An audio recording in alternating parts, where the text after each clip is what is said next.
is Jared Rand, and welcome to the Global Guided Meditation Call for June 11th, 2021, Friday, 3 p.m. Eastern. Learning to master our minds is one of the main reasons we enter these bodies.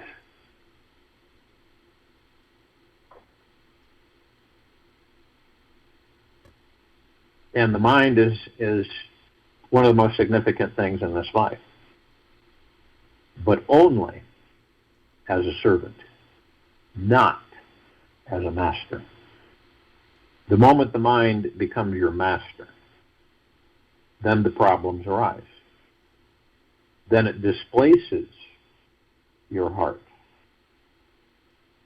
It displaces your being. It takes over the whole possession of you. Then, rather than following your orders, it starts ordering you. And I'm not talking about destroy, to saying destroy the mind. It is the most evolved phenomenon in existence. But what I am saying is, beware that the servant does not become the master. And remember, your being comes first. Your heart comes second. Your mind comes third. That is the balanced personality of an authentic human being. The being means the God. So the God comes first. The heart comes second. And your mind comes third. Mind is logic. It is immensely useful. And in the marketplace, you cannot exist without the mind. Now, you should not use your mind in the marketplace. You should use it, but you should use it. So you should use your mind in the marketplace. Now, I'm not saying not use it, but you should use it. You should not be used by it. And the difference is great. It is the mind that has given you all technology, all science, but because the mind has given so much, it has claimed to be the master of your being, the master of your God. That's where the mischief begins. It has completely closed the doors of your heart. The heart is not useful. It has no purpose to fulfill. It is just like a rose flower. The mind can give you bread, but the mind cannot give you joy. It cannot make you rejoice in this life. It is very serious. It cannot even tolerate laughter. And the life without laughter has fallen below human standards. It has become subhuman. Because in the whole of existence, it is only man who is capable of laughing. Laughter indicates consciousness and its highest growth. Animals cannot laugh. Trees cannot laugh. And the people who remain encaged in the mind, the saints, the scientists, and the so-called great leaders, they cannot laugh either. They are all too serious. And seriousness is a dis-ease. It is a cancer of your soul. It is destructive. And because we, all of us, are in the hands of the mind, all its creativity has gone into the service of destruction. People are dying from starvation, and the mind is trying to pile up more nuclear weapons. People are hungry, and the mind is trying to teach the moon, reach the moon. The mind is absolutely without compassion.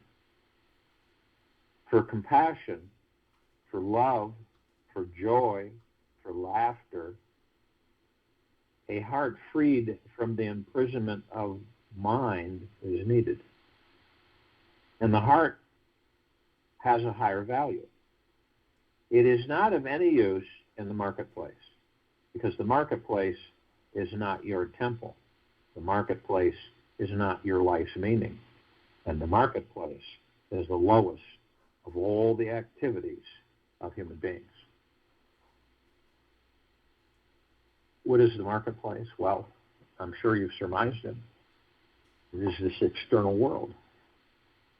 It's the material world. Christ is right when he says, man cannot live by bread alone. But mind can only provide bread. You can survive, but survival is not life. Life needs something more, a dance, a song, a joy. So hence, I want you to put everything in its right place. The heart should be listened to first if there is any kind of conflict between the mind and the heart. Listen to the heart first, not the head first. In any conflict between love and logic, then logic cannot be decisive. Love has to be decisive. Logic cannot give you any juice. It is dry. It is good for calculations. It is good for mathematics, good for scientific technology, but it is not good for human relationships. And it is not good for the growth of your inner potential. Above your heart, above all of our hearts, is our being. Just as the mind is logic and the heart is love, the being is meditation. Being is to know yourself. And by knowing yourself, you know the very meaning of existence. Knowing the being is bringing light into the darkness of your inner world. And unless you are enlightened inside, all the light outside is of no use.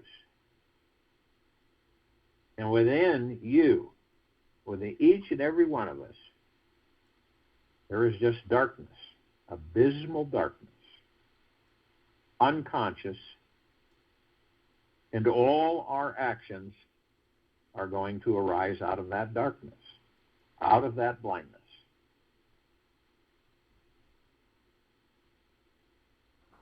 So when I say anything against the mind, don't misunderstand me. I am not against the mind. And I don't care for you to destroy it. I want you to become an orchestra. The same musical instruments can create a hell of a noise if you don't know how to create a symphony, how to create a synthesis, how to put things in their right place. The being should be your ultimate. There is nothing beyond it. It is part of God within you. It will give you that which neither mind can give nor the heart can give. It will give you silence. It will give you peace. It will give you serenity. It will give you blissfulness. And finally, a sense of being immortal. Knowing the being, knowing your being, death becomes a fiction. And life itself, takes wings into eternity. A man who is unaware of his own being cannot be said to be really alive. He may be a useful mechanism, a robot. Through meditation, we search our being, our isness, our existence. Through love, through our hearts, we share our blissfulness. That's what love is all about. Sharing your blissfulness, sharing your joy, sharing your dance,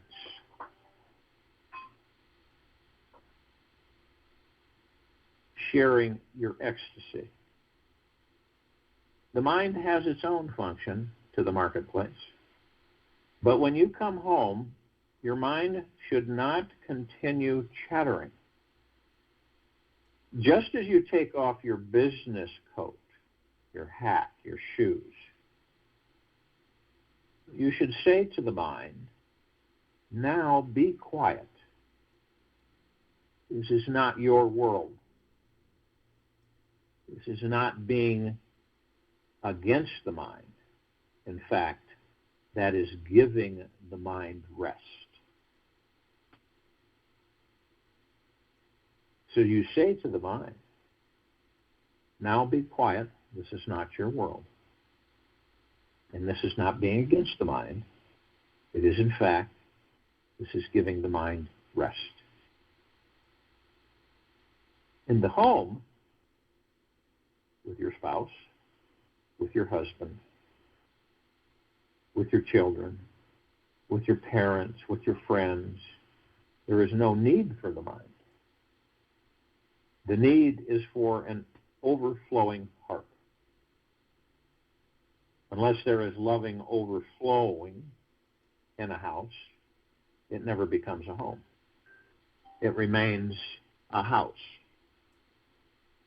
It never becomes a home. It remains a house. And if in the home you can find a few moments for meditation, for experiencing your own being, it raises the home to the highest peak of being a temple. The same house for the mind, it is only a house.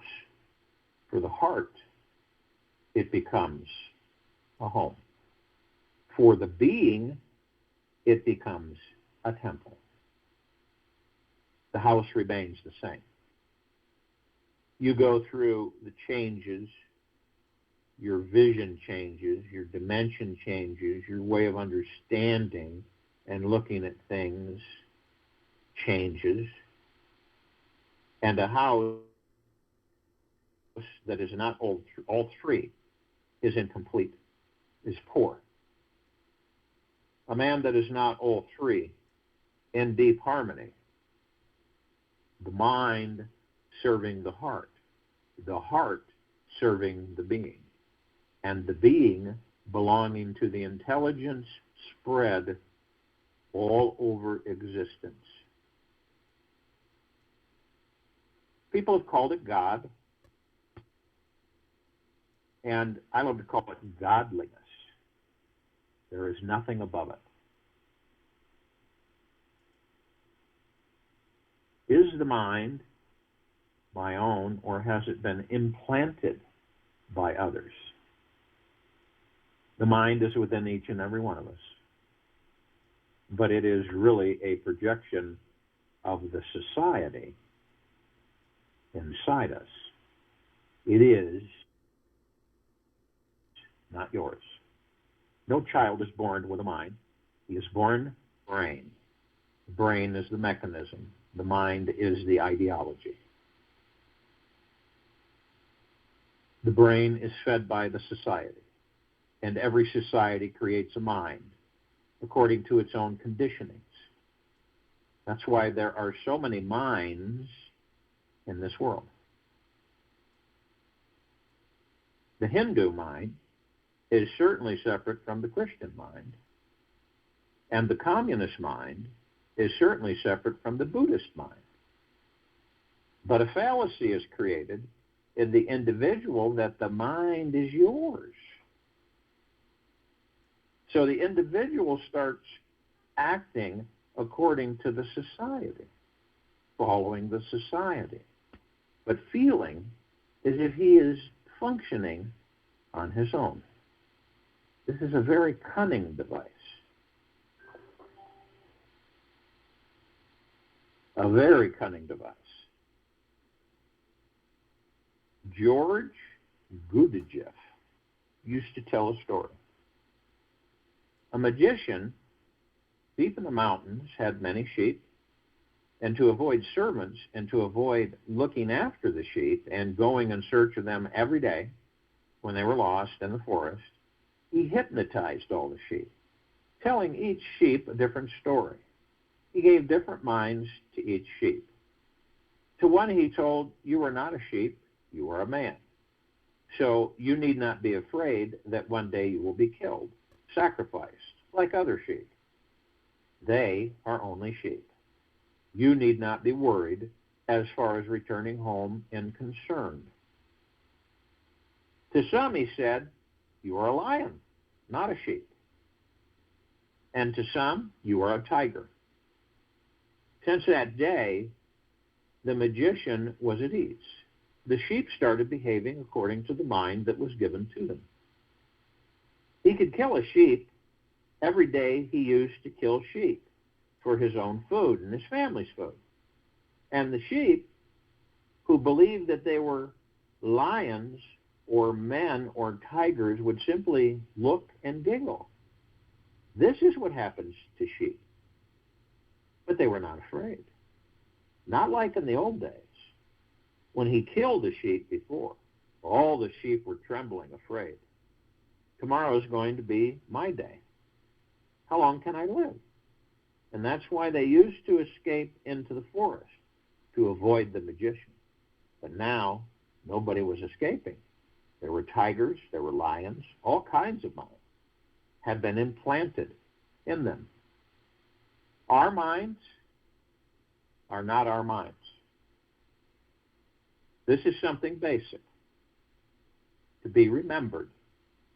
Our minds are an implantation of the society in which we have accidentally been born. If you were born in a Christian home, but immediately transferred to a Mohammedan family and brought up by the Mohammedans, you would not have the same mind. You would have a totally different mind that you cannot conceive of.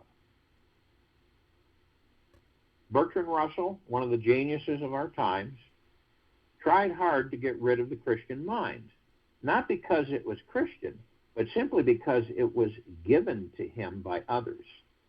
He wanted his own fresh outlook about things.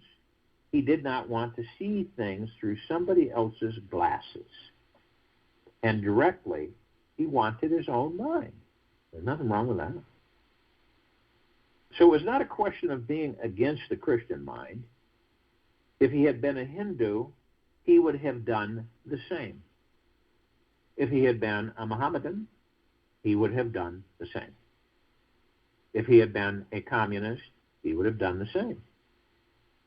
The question is whether the mind is your own or implanted by others, because the others implant the mind in you which does not serve you, but serves their purposes.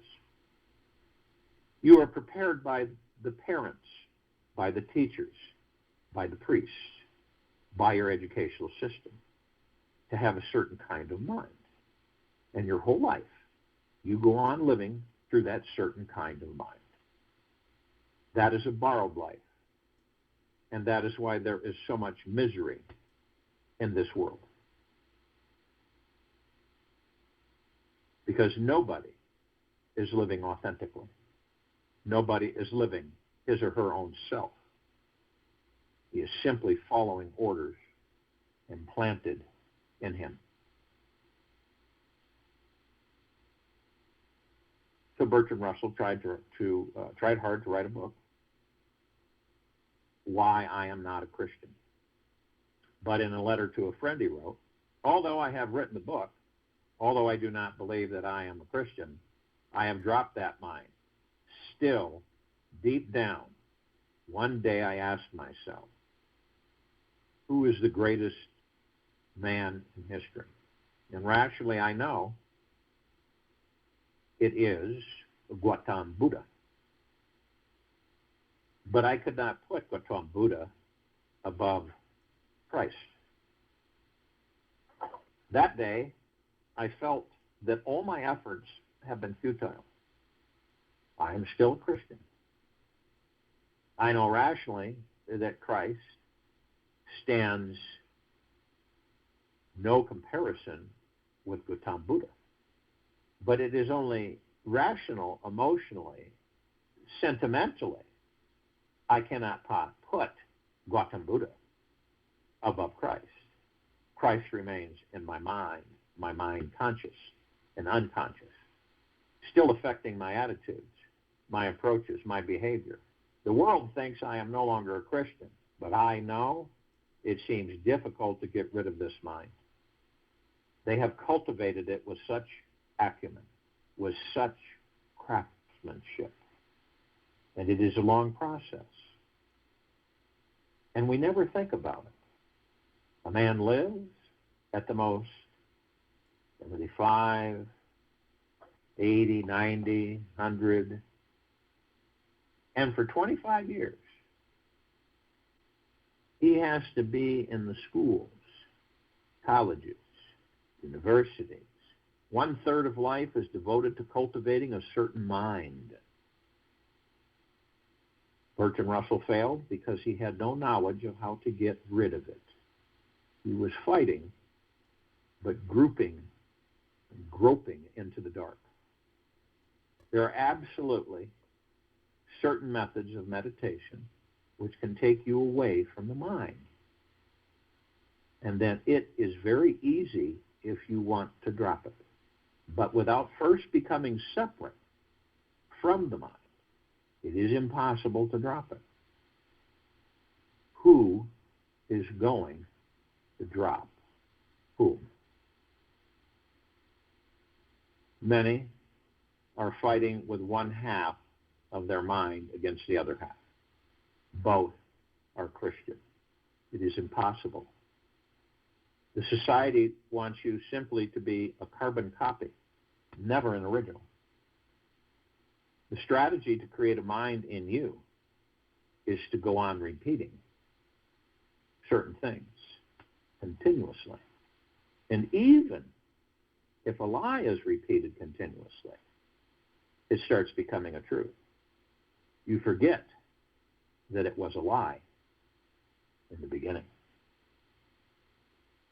Adolf Hitler started lying to the German people that all the misery of their country is because of the Jews. Now, this is such an absurd thing. Like somebody saying that all the misery of the country is because of bicycles. So if we destroy all the bicycles, all the misery will disappear. In fact, the Jews were the very backbone of Germany. They had created all the wealth of Germany. They had no other nation. So any nation, wherever they were, was their nation. They had no other alternative in their minds. They could not betray. And they had been doing all the things that any other German was doing for the welfare of their country. But Adolf Hitler, in his autobiography, writes, it doesn't matter what you say, because there is no such thing as truth. Truth is a lie that has been repeated so often that you have forgotten that it is a lie. So the only difference, according to him, between the truth and the lie is that the lie is fresh and the truth is old. Otherwise, there is no difference. He seems to have some insight in it. For example, Christianity, Hinduism, Mohammedanism. These three religions repeat to their children, there is a God. Jainism, Buddhism, Taoism. Three other religions say, there is no God. The first three religions have a certain mind. Their whole life is filled with the idea of God, hell, heaven, prayer. The second three religions have no prayer because there is nobody to pray to. There is no God. And the very question does not arise. Half of the world is communist.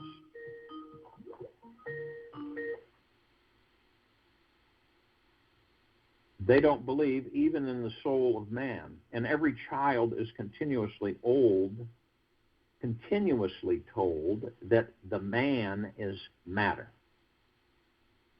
That when man dies, he simply dies, nothing remains. That there is no soul and consciousness is a byproduct. Now, half of humanity repeats it as the truth. So you look at Adolf Hitler, cannot be accused of being absolutely absurd. It seems to be the case that if you repeat anything to people, they will slowly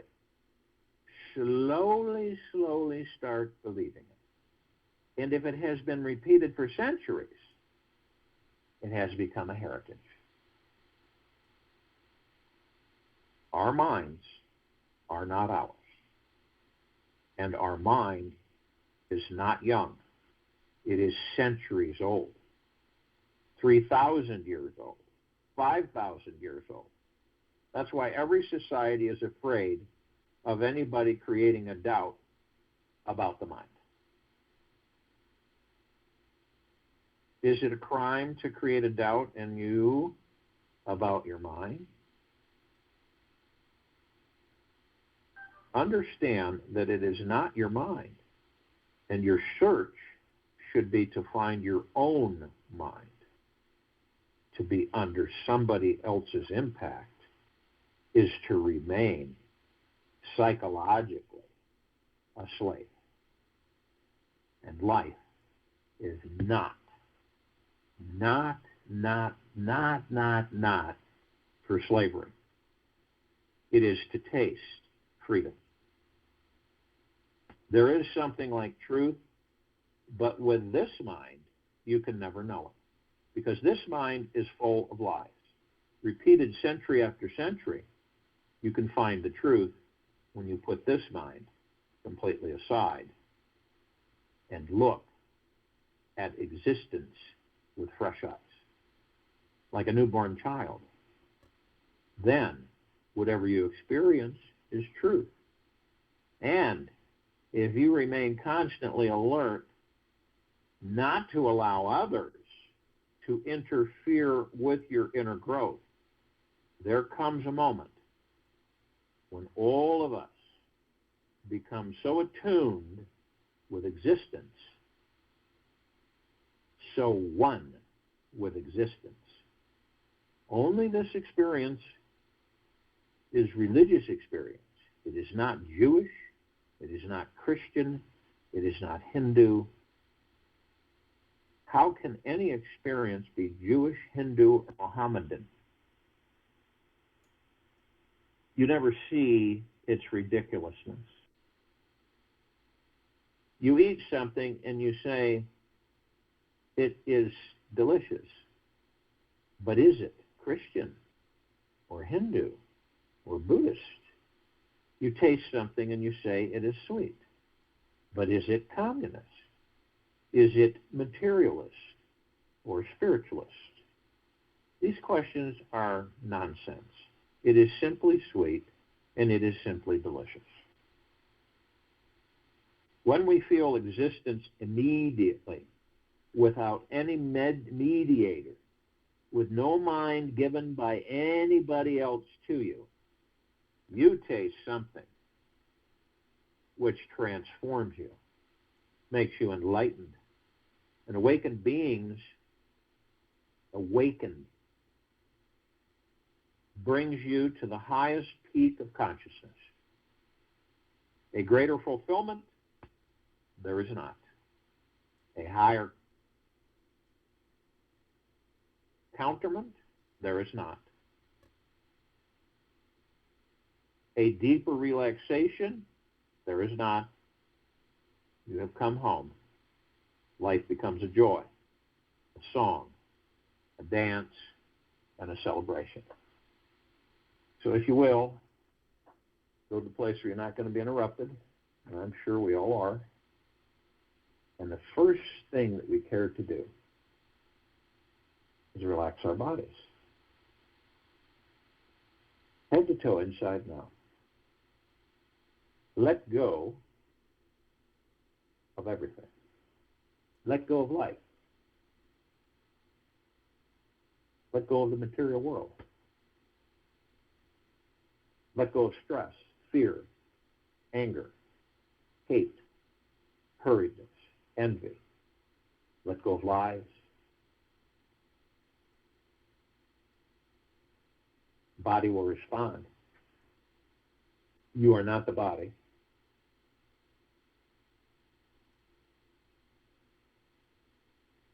And you are not the mind. You are the being, which is the part of God that you are. So doesn't it make sense that you master the body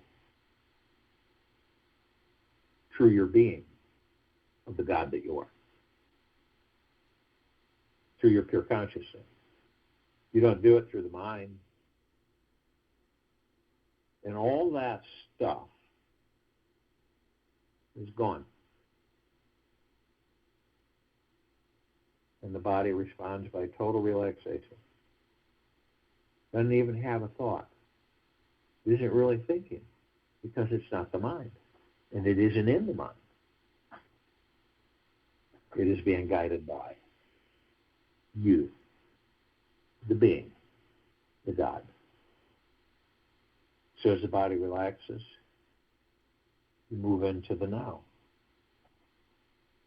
And the now is it. There is no past. There is no future. There is just the now. And in the now, we create our future. And in the past, that is dead, was the now. In the now, the space between heartbeats, we still the mind, we still the ego, we still the subconscious mind. And what does that mean? We leave them. We don't participate with them. They are not our masters.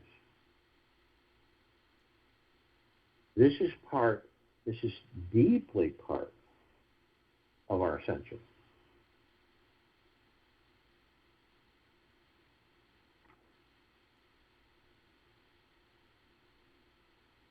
Now, to some of us, it may seem really confusing.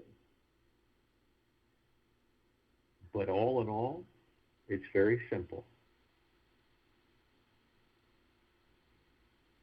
When we meditate, as we're doing now, more and more we're discovering that we are not the mind, that the mind is not ours, and the mind has been mastering us since our souls entered these bodies.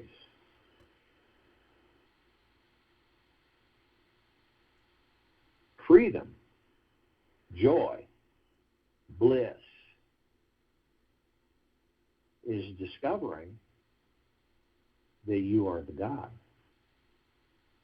And the God speaks through the heart. The being, the heart, the mind. Number one, the being. Two, the heart. Three, the mind.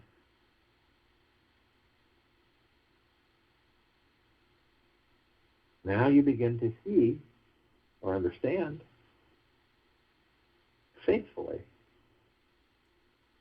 why we enter these forms, these physical forms. to discover all this. Many take a long, long, long time to discover even an inch of it. But if you'll notice, when you're in the now, you don't have any noise. The mind is not there. The mind is not with you in the now. The mind is trying to figure out how to control and master you every second of its existence. See how important the now is? How it helps us discover that we are not the mind and it is not ours. And we are not the ego, it is not ours. But we are the God. We are the being. It is ours. And it is the only thing that is ours. And from that, we then discover our own minds, not minds that have been put in us. You begin to feel it in your heart mind, in your hearts, that frequency, that energy, when these words are spoken. I am discovering my own mind, not the mind that was given to me. And going into the now is the first step on discovering this and mastering the mind. So how do we stay in the now? With all the distractions. Even though we are in the now, the trick is staying in the now. Not just temporarily, but always. So how do we do that? Well, when we find ourselves grabbing onto thoughts that aren't ours, being generated by a mind that isn't ours, we focus on our breath. Our breath is divine positive energy. And the breath, why is it divine positive energy? The soul enters this body. It powers up the body. The body goes through its functions. The lungs start filling up with air. They start breathing, sustaining that body for the soul, for the God that you are. It focuses us, relaxes us, eases us, de-stresses us. It's divine positive energy. So every time we focus on our breath, we're in the now. 3,000% of the time, we are in the now. Not difficult to understand. Much more difficult to sustain.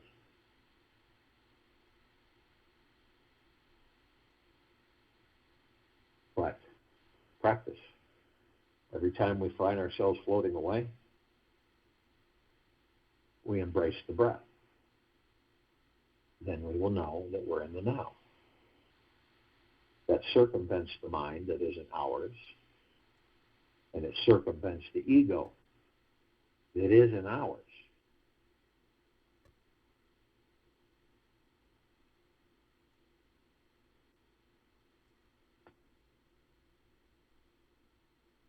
So we relax the master of the body, the God within it.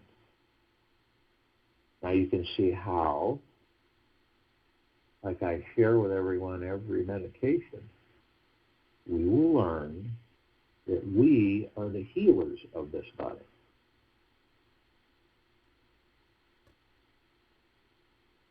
Machinery will not be needed.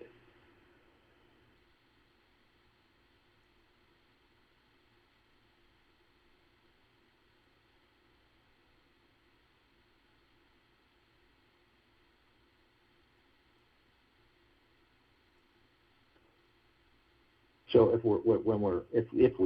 when we are, and only we can determine this, that when we're mastering the body, we should know all about it. Eventually, shouldn't we? In meditation, we talk about the chakras. We know that the God flows, the God that we are flows through these chakras. We know that the God spans out through all of the arteries, all the organs, everything in this body, plus all of our emotions. So, in truth, in reality, into the real truth,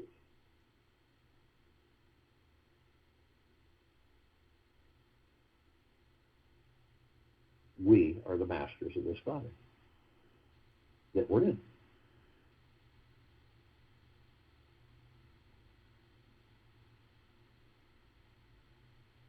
So you look at your pineal gland, you know how to charge the pineal gland.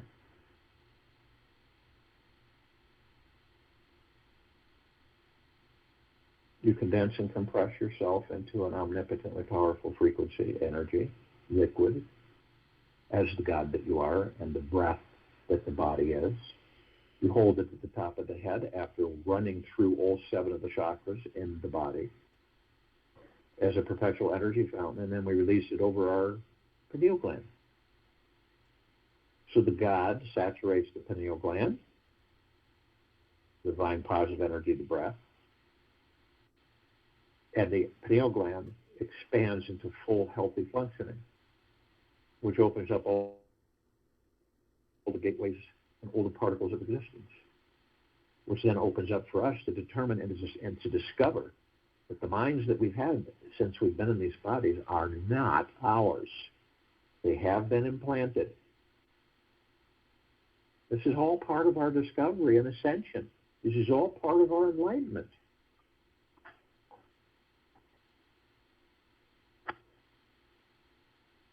How can we call upon all of the awakened ones that are part of us throughout all existence, through all that there is, ever has been, ever will be, ever beyond, and forever? Different body forms, but gods within them that are to a certain extent awake. How do we do that? We do it through our being, our God, to their gods. And the ones that are awake will respond. Those who are asleep will stay asleep. So this is how we gather hundreds of millions every day, both on and off planet, throughout the universes, through the quantum worlds, the subquantum worlds, and through all of the gigantic worlds and the expanding worlds. It is never ending.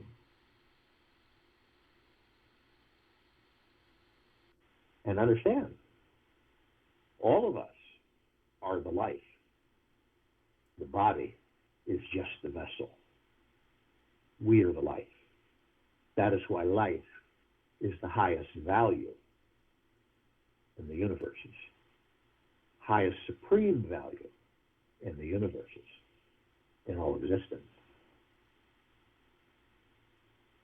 And when the soul is housed in the body,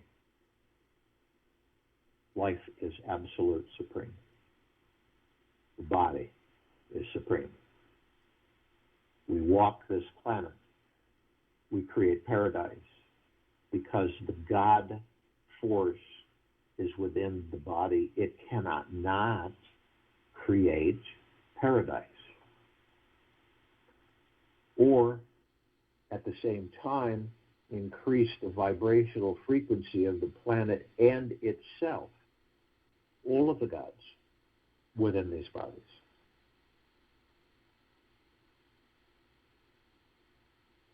And to shine our light outward everywhere. What is the light? The God within the body, the being, part of the God. So it's not like we have to find the light. We just have to turn it outward. Doesn't diminish us. It floods all of the other parts of us. Wouldn't you want to flood all the other parts of you? You're not talking about the body of the other parts of you. You're talking about the God of other parts of you. It is housed in every single one of us.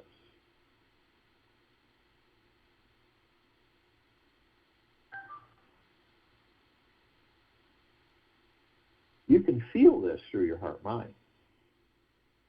The being communicates to the heart communicates to the mind. The being knows that the mind is not ours.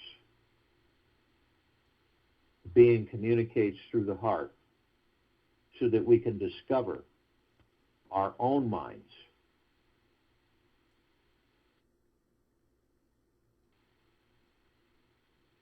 And just hearing that, you'll have a feeling in your hearts how intimately that vibrates with you.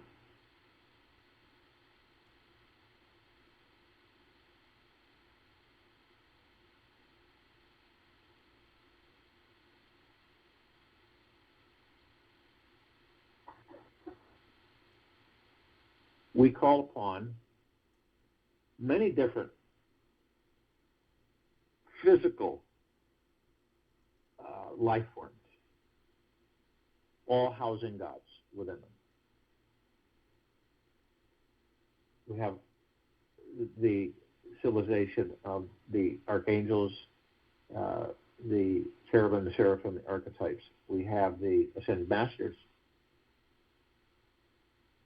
Now, the ascended masters have mastered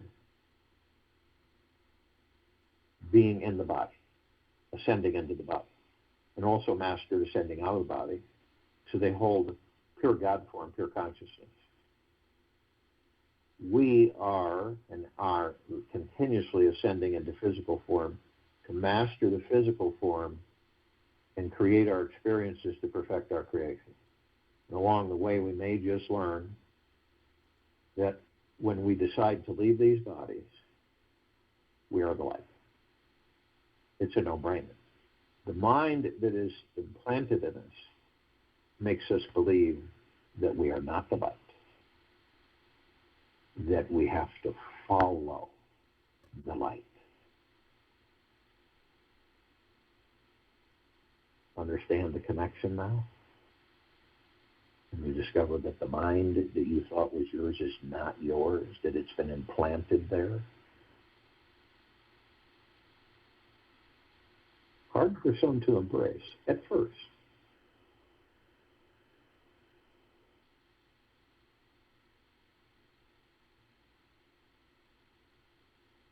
And the only way you'll discover that is through this meditation, through meditations.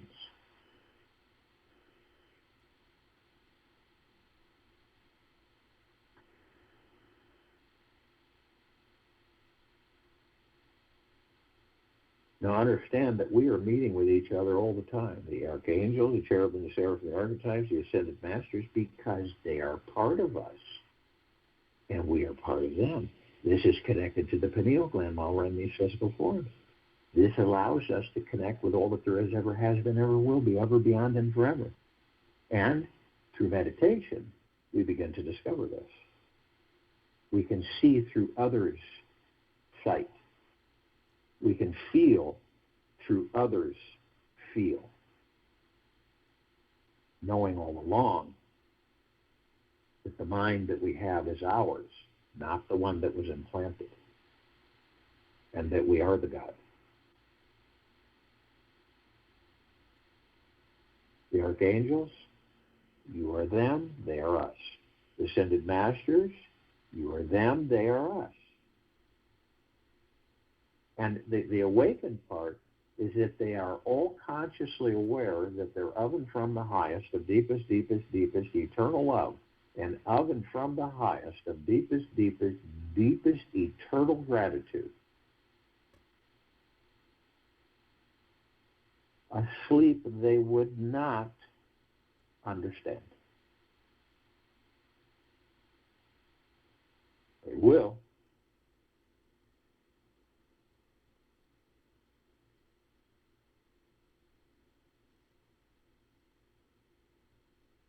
When each of us discover that we actually are all that there is, ever has been, ever will be, ever, beyond, and forever, and that we actually do continue to intensify and we continue to expand,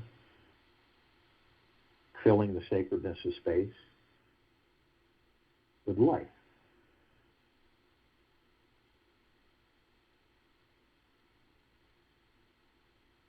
And the space, the sacredness of space, holds that light.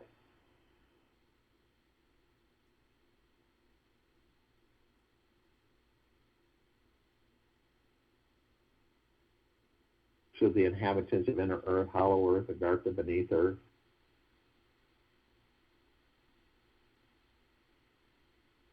only those who are conscious, aware that they're of and from the highest and deepest, deepest, deepest eternal love, and of and from the highest and deepest, deepest, deepest eternal gratitude,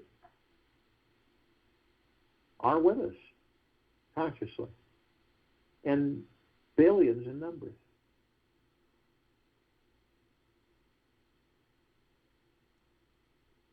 The offworlders, other parts of us, the galactics, the celestial, and them must be consciously aware that they're of and from the highest and deepest, deepest, deepest eternal love, and of and from the highest and deepest, deepest, deepest eternal gratitude. No matter how advanced a civilization is in their technologies, it does not mean that they have discovered that they are the God within the body, and that the minds that they have are not theirs.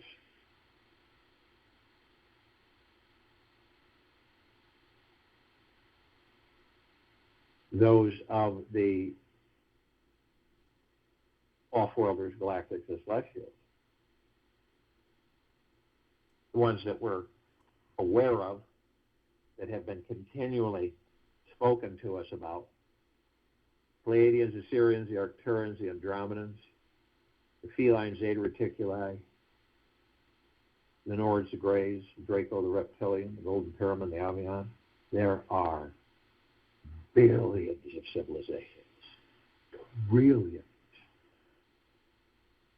different shapes, sizes, forms, configurations, different vessels, but only this little teeny fractional portion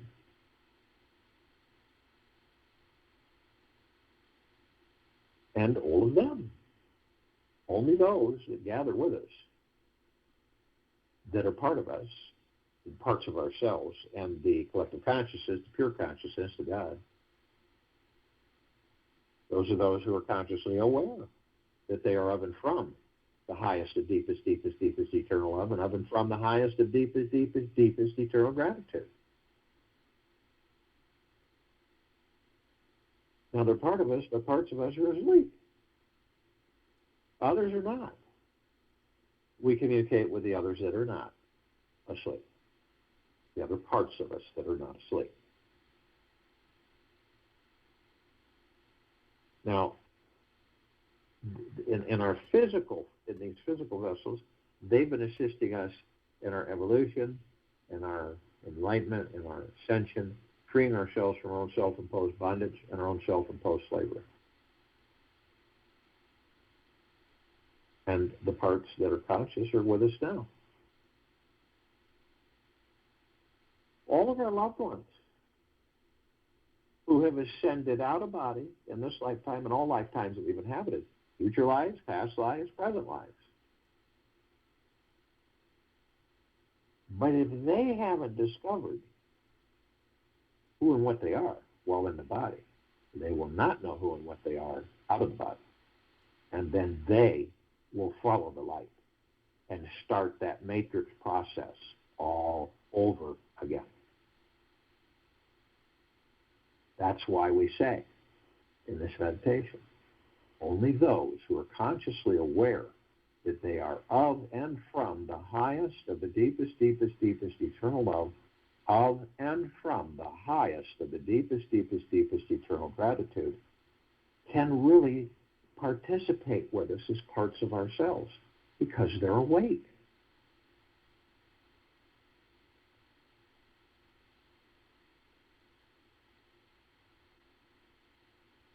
And because they are with us, they're always with us, but they are consciously with us now in this meditation.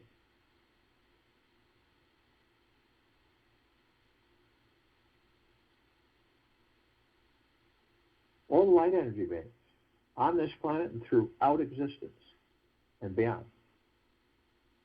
On this planet, We have trillions. But with these eyes that we have with these eyes, we only see 1% of what is. So the fairies, the sprites, the elves, the gnomes, the dwarves, the trees, the trolls, the elementals, earth, air, water, fire, ether, wood, the mermaid, the dolphin, the whale, the pegasus, the unicorn, the centaur, the minotaur, and many, many, many, many more.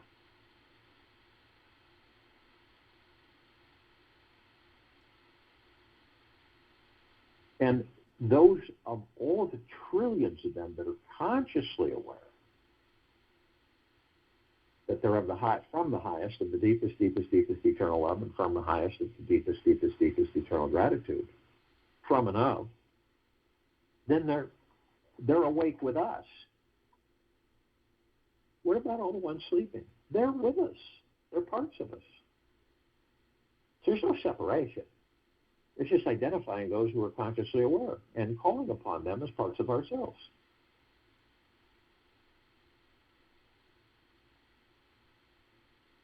And we're all gathered. So while in physical form, we're in full compassion, non-negativity, non-judgment,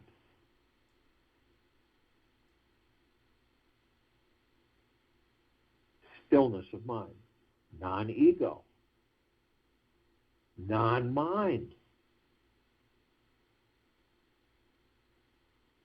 gentleness, kindness, generosity, humbleness to ourselves.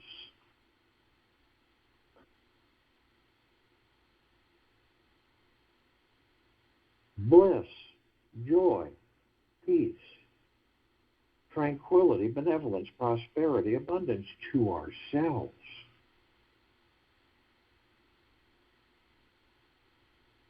We all deserve the best, and we shall have the best.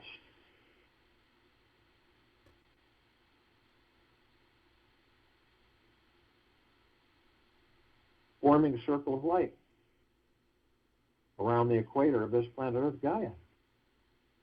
Because our God force love light energy housed within these vessels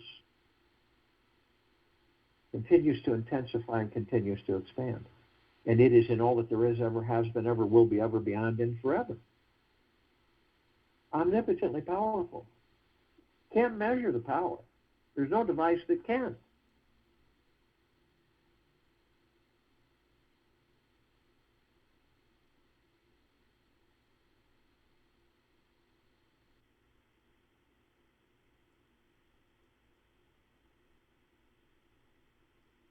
So as this circle of light, we begin to ascend above this planet. And we flood it. Because we're flooding all parts of ourselves. Those who are asleep, those who are awake. And our God force love light energy is transforming this planet and is transforming the civilization. And the mass awakening is in full swing. Now imagine when all of us discover that the minds that we have been implanted and they are not ours. And then we discover our own minds. What do you think will happen? It'll be beyond magna glorious. And we're already on the path.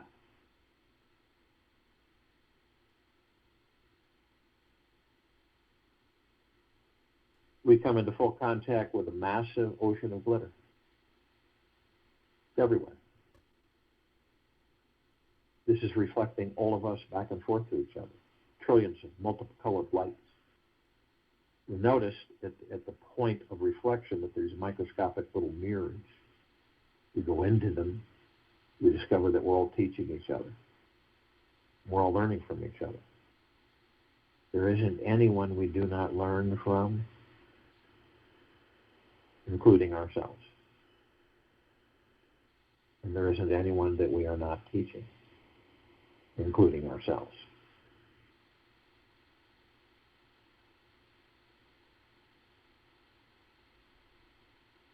We immediately met with the emerald green flaming healing light of Archangel Raphael. What is this? It's a column of light. who created it. We all did. This column of light reminds us all that we, each of us, is the power of healing. We haven't got that yet. We will.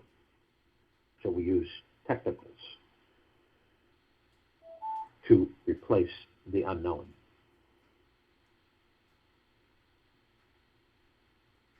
We are then met with the violet blue flaming light of Archangel Michael. What is this? We created it. It reminds us all of our now omnipotent power, strength, and resolve. Then we're met with the white fire. What is the white fire? This is a column of light. It reminds us all that the gods that we are produces such a phenomenal energy field that we can project it anywhere we choose. So while in these bodies, we protect the bodies. So we imbue the body with an etherical field of impenetrable energy. It's a white fire armor, not like a knight's armor.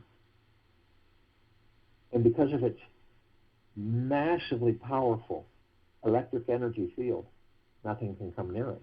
No lower dark matter, survival matter frequencies can come near it. They'll vaporize. They know it. No demon possessions. No possessions, period. Always remember, the gods that we are eternal, immortal. They do not end. They never end.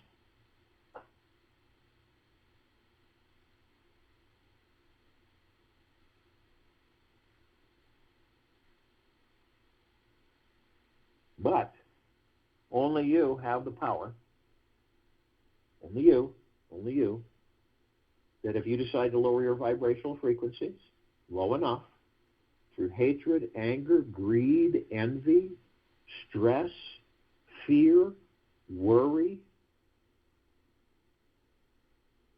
you will lower your vibrational frequency low enough, consciously or unconsciously, you'll create a breach of your white fire armor, enough so to allow lower dark matter, survival matter frequencies to come flooding in.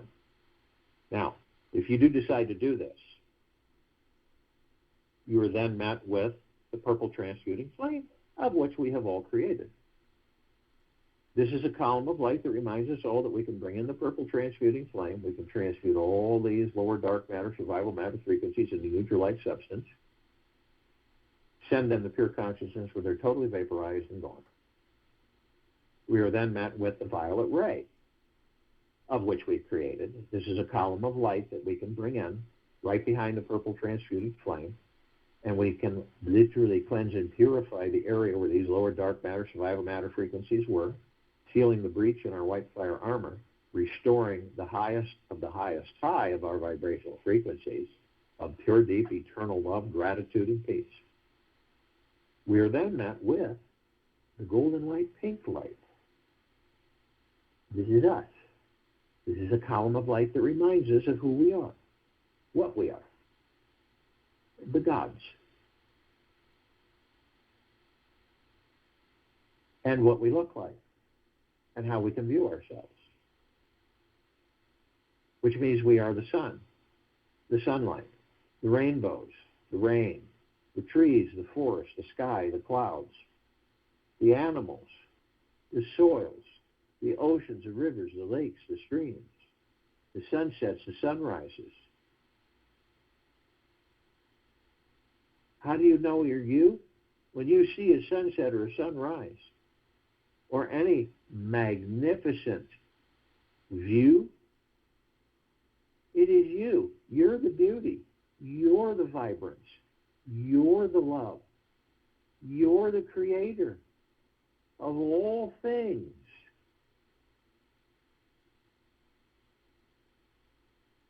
So we decide to continue to ascend above the planet, and as we do, some of us step outside of our physical forms and float effortlessly above them if we're carrying physical form. Why do we do this? Because we can.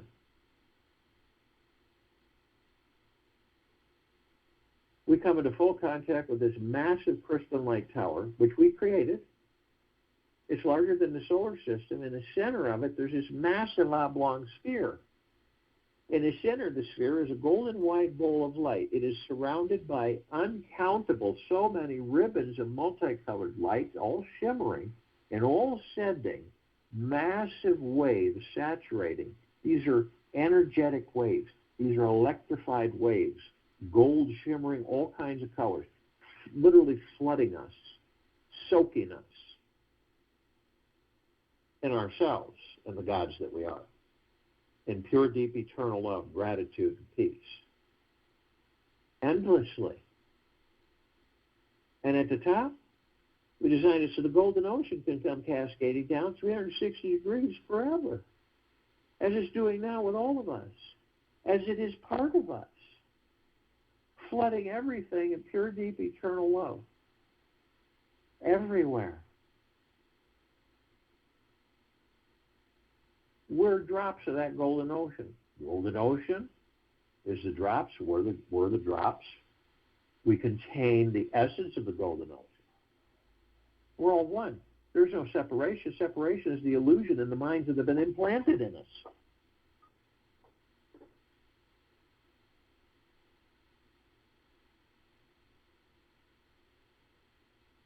So we continue to ascend. And as we do, we see our meditative sphere, which we created over 3 years ago. It houses over 1,400 of our meditations in perpetual motion, with all of the awakened parts of the God, the pure consciousness, the collectiveness, all together, aware, consciously, of the liberation of this planet Earth, Gaia, Arya, its civilizations, because there's more than one.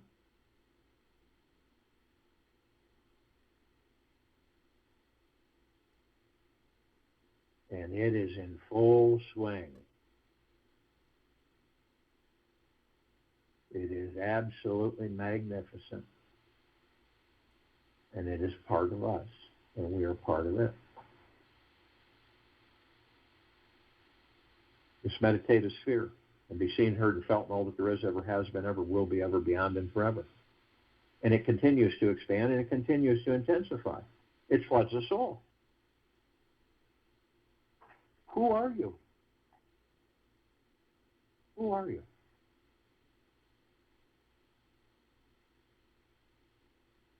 To be identified with something which you are not is the formation of the ego. I'll join you in the meditation, and I'll return to close us out.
Take an easy breath in through the nose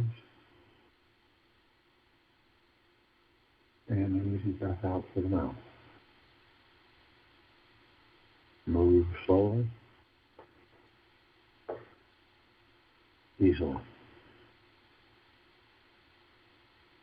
To be identified with something which you are not is the formation of the ego. Ego means to be identified with something you are not.